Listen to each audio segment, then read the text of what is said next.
throw away anything that insults your soul. Insults your soul. And that is Walt Whitman. One of the most creative souls that my life has ever touched or heard from.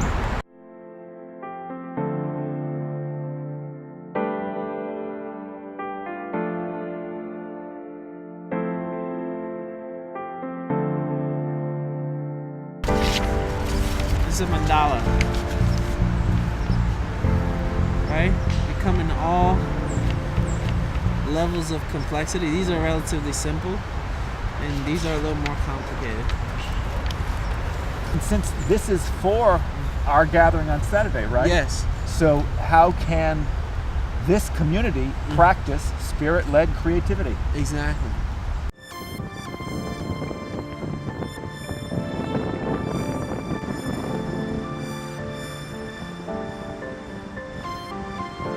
The wind is bringing in spontaneity.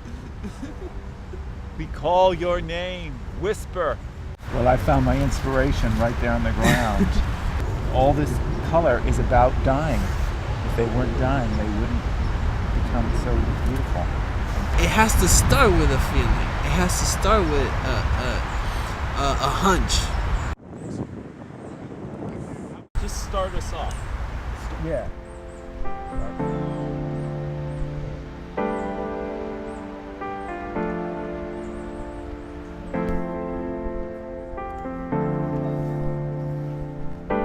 For a creative situation to spring, there has to be parameters to something, right? Like when we made that sign, right? We had certain parameters. You know, we had the size of the paper, we had the marker, right? And so those things help to determine how the sign ended up being. You're saying the limits, the things that we feel restrict us, are also the things that contain and shape the creativity. You know, they're generative. Right, because we want to get over them. We want to We want to use them to their capacity, and then we want to outgrow them. Yeah. Right? But in order to outgrow something, there has to be something to outgrow. Right. You know?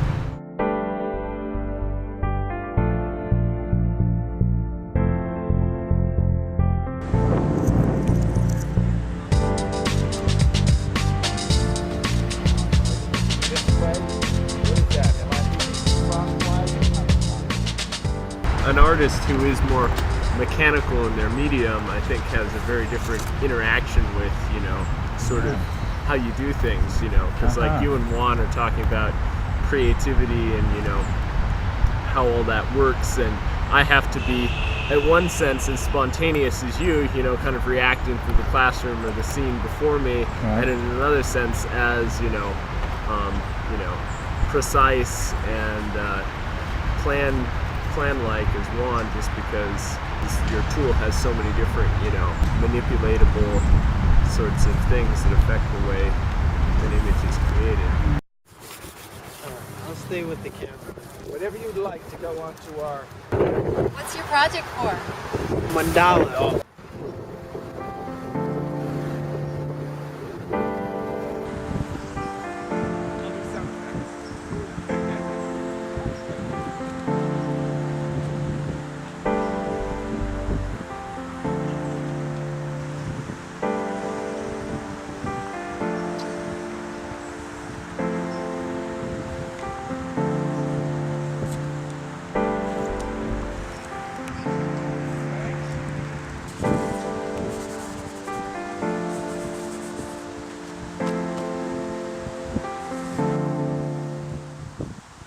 Being part of a community is a lot about learning how to accept our own flaws and accepting other people's flaws.